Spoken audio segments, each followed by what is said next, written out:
Welcome on easy famous Ayurveda. आज के video में हम आध्यात्मिक गुण क्या हैं, कौन कौन से हैं, उनका अध्ययन करेंगे। तो सबसे पहले है आध्यात्मिक गुण जो है वो एक मेटाफिजिकल और स्पिरिचुअल यानी आध्यात्मिक और जो मानसिक है उनसे रिलेटेड होते हैं, केवल भौतिक गुण नहीं है ये। कौन कौन से हैं? सुख, दुख, इच्छा, द्वेष, प्रयत्न और बुद्धि। तो सबसे पहला हमारा आध्यात्मिक गुण है बुद्धि। बुद्धि के लिए बताया है जो सर्व व्यवहार का कारण या हेतु होता है उसे बुद्धि कहते हैं, कि जिस प्रकार का हम सभी के साथ व्यवहार करते हैं या फिर जैसा भी हम व्यवहार करते हैं वो बुद्धि के कारण करते हैं। दो प्रकार के भेद बताए इसके, स्मृति और अनुभव। स्मृति की परिभाषा क्या बताइए? संस्कार से उत्पन्न ज्ञान को स्मृति कहते हैं, या फिर जो पूर्व अनुभूत विषय हैं उनको वापस से याद करना स्मृति है। और स्मृति से भिन्न ज्ञान क्या है? अनुभव, मतलब जो हमने पहले अभ्यास किया है उसको अनुभव कहा है। इन दोनों के दो दो भेद बताए। स्मृति भी दो भेद होते हैं और अनुभव के भी दो भेद होते हैं, यथार्थ और अयथार्थ। यथार्थ को हम प्रमा भी कह सकते हैं और अयथार्थ को अप्रमा भी कह सकते हैं। यथार्थ और अयथार्थ क्या है कि एकदम जो रियल है, जैसे हमने जो वस्तु जिस प्रकार की उसको ठीक सेम उसी प्रकार का समझा। जैसे अंधेरे में हमने चांदी देखी, उसको चांदी ही समझा, उसको सीप नहीं समझा। सीप में भी चांदी के समान चमक होती है, तो चांदी को देखकर चांदी ही समझा, तो वो प्रमा है, यथार्थ ज्ञान है। उसको अगर हम स्मृति कर रहे हैं तो वो यथार्थ या प्रमा स्मृति में चला जाएगा, और अनुभव है तो वो यथार्थ अनुभव हो जाएगा। बल्कि अगर हम उस वस्तु को उसी प्रकार का न समझते हैं जैसी वह है तो उसे अयथार्थ अनुभव या अप्रमा कहेंगे। जैसे कि शुक्ति को देखकर उसको शुक्ति न समझकर हमने चांदी समझ लिया, तो वो क्या हो गया? अयथार्थ अनुभव यानी अप्रमा हो गया। अगर अनुभव है तो अनुभव, वरना अगर हम पुरानी चीज को याद कर रहे हैं तो वो स्मृति है। स्मृति होती है उसके केवल यथार्थ और अयथार्थ भेद होते हैं। अनुभव है वो और आगे डिवाइड होता है। जैसे यथार्थ अनुभव है वो 3 प्रमाणजन्य होता है, जबकि अयथार्थ अनुभव 3 में डिवाइड हो जाता है, संशय, विपर्य और तर्क। यथार्थ अनुभव प्रत्यक्ष, अनुमति, उपमिति और शब्दज भेद से 4 प्रकार का होता है। यहाँ चार्ट में शो किया गया है कि सबसे पहले स्मृति फिर अनुभूति, दोनों को हमने प्रमा और अप्रमा या यथार्थ अयथार्थ में डिवाइड किया। और जो अनुभूति है उसमें प्रमा को हमने 4 पार्ट में डिवाइड किया, जो प्रमाणजन्य, प्रत्यक्ष, अनुमिति, उपमिति और शब्दज। जो अप्रमा है उसको 3 में, संशय, विपर्य और तर्क। प्रत्यक्ष है वो हमें पता है कि सारी ज्ञानेंद्रियों से, और 5 पार्ट में डिवाइड हो जाएगा, 5 या फिर अगर मन को भी काउंट करें तो 6 में हो जाएगा। घ्राणज, रासन जो जिह्वा के द्वारा, चाक्षुष यानी जो आंखों के द्वारा प्रत्यक्ष है, स्पर्श, श्रोत्र और मानसिक जो मन के द्वारा।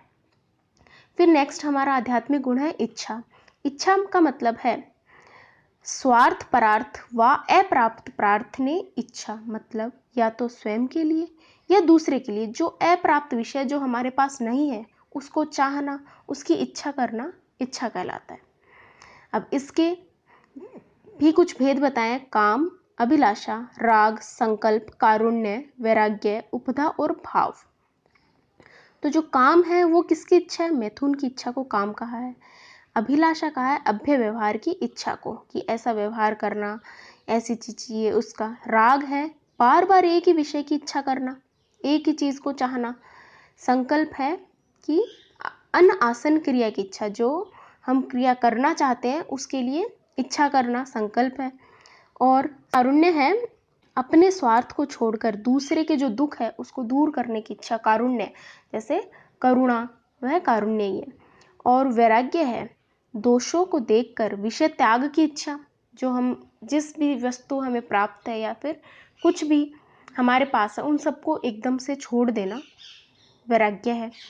अगला है उपधा। उपधा का मतलब है दूसरे को ठगने की इच्छा, यानी कि इसमें रज और तम गुणों का सम्मिलन रहता है। अगला है भाव। भाव का मतलब है अंतर्निर्गुण इच्छा, यानी जो हमारे मन में है बहुत डीप, उसको भाव का है। अगला है कि कुछ इनके अलावा भी कई आचार्यों ने इच्छा के अलग अलग भेद और किए हैं, 2 भेद और बताए हैं। चिकीर्षा जिहीर्षा। चिकीर्षा का मतलब है निर्माण करने की इच्छा, कि हमें कुछ निर्माण करना है, संसार का निर्माण करना भी चिकीर्षा के अंदर काउंट किया गया है। जैसे ईश्वर ने अपनी इच्छा से संसार का निर्माण किया, तो ये उनकी चिकीर्षा थी। जिहीर्षा का मतलब है ध्वंस करने की इच्छा, मतलब नाश करने की इच्छा। अगर प्रलय होता है तो वो ईश्वर की इच्छा से होता है, तो वो जिहीर्षा है। नेक्स्ट आध्यात्मिक गुण है द्वेष। द्वेष का मतलब है प्रज्वलन आत्मा को मन, आत्मा को द्वेष है, मतलब आत्मा यानी शरीर और मन का दाह होने के समान हमें महसूस हो रहा है, वह द्वेष है। इसके क्या क्या भेद बताएं? क्रोध, द्रोह, मन्यु, अक्षमा और अमर्ष, 5 भेद बताएं इसके। अगला आध्यात्मिक गुण है प्रयत्न। प्रयत्न का मतलब पदार्थ की प्राप्ति के लिए अगर हम कर्म करने की चेष्टा करते हैं, हम कोई कार्य करते हैं, उसके लिए चेष्टा करते हो, तो वह है प्रयत्न। इसके पर्याय एग्जाम में पूछे जाते हैं, ध्यान रखना है। प्रयत्न, संरभ और उत्साह है। प्रयत्न भी 2 प्रकार के होते हैं, एक तो जीवन पूर्वक प्रयत्न और एक इच्छा द्वेष पूर्वक प्रयत्न। जीवन पूर्वक मतलब हम जीवित रहने के लिए जो प्रयत्न करते हैं, जैसे कि हम श्वसन करते हैं, हमारे अंदर सर्कुलेशन होता है ब्लड का, अन्न का पाचन होता है, ये सब जीवन पूर्वक प्रयत्न के अंदर काउंट होता है। अगला है इच्छा द्वेष पूर्वक प्रयत्न, यानी जो हम इच्छा या द्वेष के वशीभूत होकर जो प्रयत्न करते हैं, सुख प्राप्ति के लिए प्रयत्न कर रहे हैं या फिर दूसरे को दुख पहुंचाने के लिए जो प्रयत्न कर रहे हैं, वो सारे इसमें काउंट होंगे। अगला है सुख। 5th आध्यात्मिक गुण सुख। सुख के लिए धर्मजन्य अनुकूल वेद नियम सुखम, की धर्म से जो उत्पन्न होने वाला अनुकूल यानी जो हमें अच्छा लगता है, वह सुख है। नेक्स्ट है दुख।